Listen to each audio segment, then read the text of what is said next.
Takže ahoj. Teď jsme ve Whitehorse v Kanadě a ukážem si, jak se vybaluje a sestavuje kánoj, kterou jsem si postavil pro závod Yukon River Cast. Je to hodně lehká kánoj, má jenom 15 kg, je vyrobená ze dřeva balzy a paulonie a kevlaru a dalších high-tech technologií. A je takhle skládací, aby se dala převážet letadlem. Včera jsme s tím přiletěli letadlem z Evropy.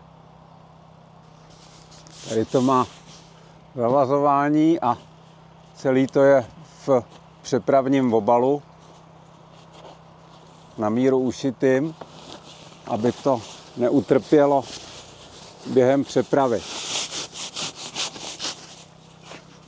Ten obal je na tom hodně fest.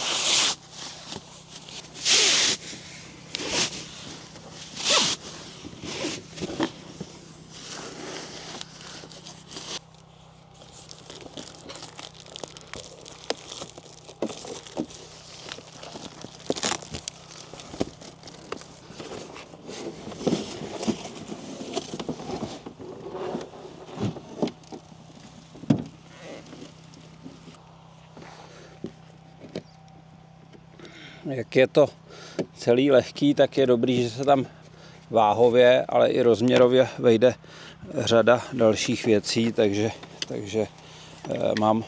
mám to zároveň jako přepravní obal. Tady mám vestu, šprajdu a hlavně tady mám složený pádla, ke kterým nemusím tím pádem vymýšlet, jak je přepravit a aby mi je v letadle při nějakém překládání nezlomily. Tohle je moje závodní pádlo už druhý rok.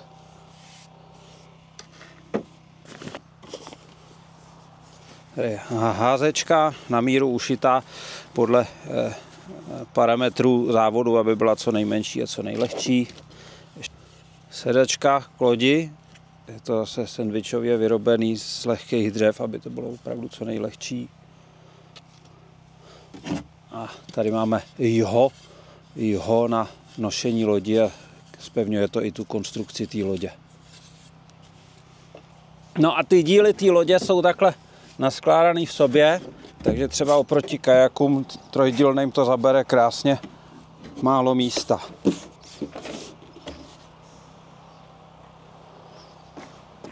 Akorát člověk musí vědět a znát ten grif, jak to do sebe bez násilí se skládat.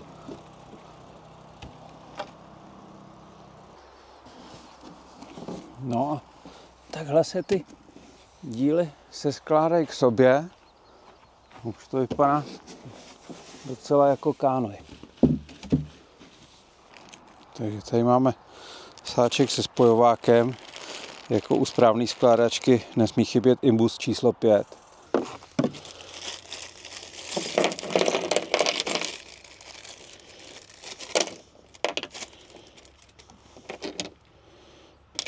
Takže spojovací materiál, vždycky je to šroub 8, podložka, gumová podložka,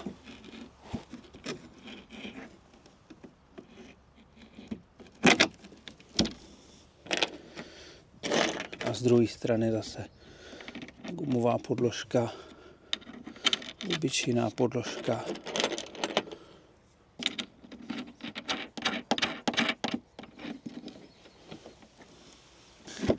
Tady ten spoj je jednoduchý, že u toho druhého se tam musí vložit ta šprajda, že jo, během toho šroubování.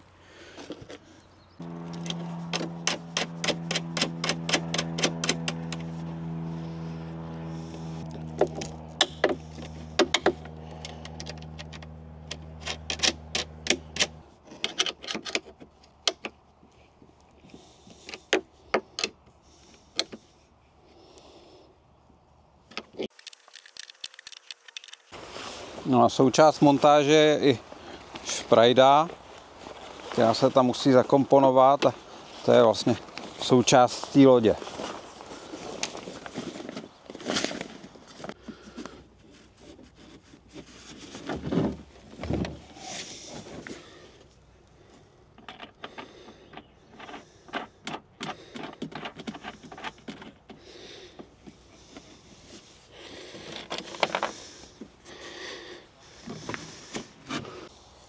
Takže teď tam dám sedačku, ta loď je ještě pružná v této fázi.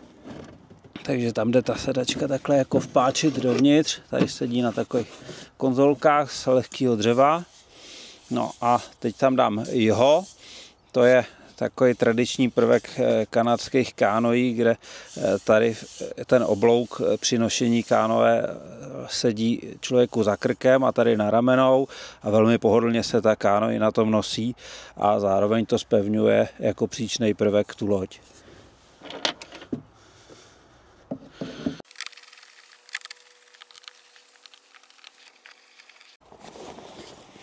No a teďka tam musím nastrojit šprajdu. To textilní šprajda. Tak jako zdejším kanadským způsobem se to tam namontovává.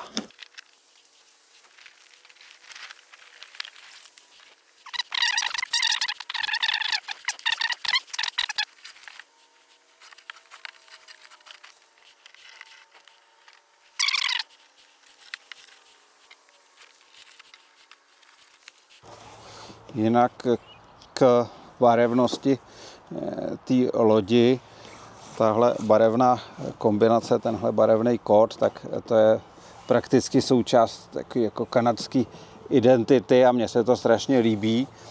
Takže když to bylo na závod do Kanady dělaný ta loď, tak jsem to tam dál a jinak vlastně původně ta barevnost je z přikrývek, který vozila z Evropy do Kanady společnost Hudsonova zálivu a vyměňovala je s indiánama za bobří kožešiny. Tak tadyhle je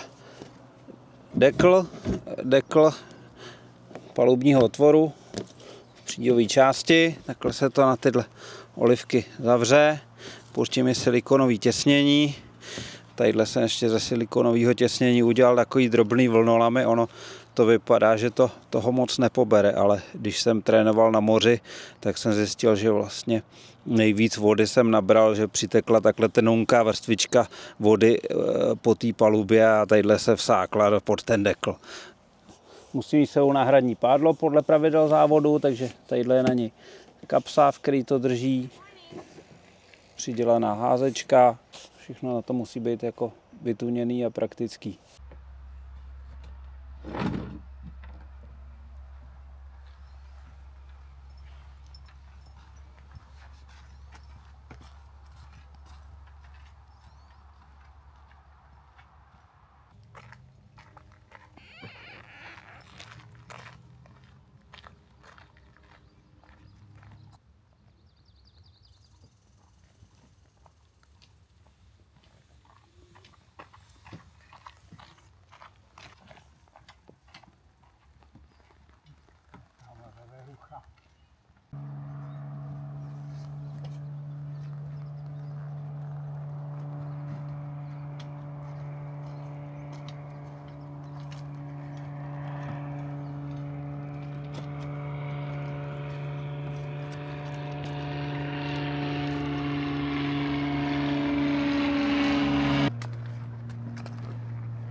Ahoj.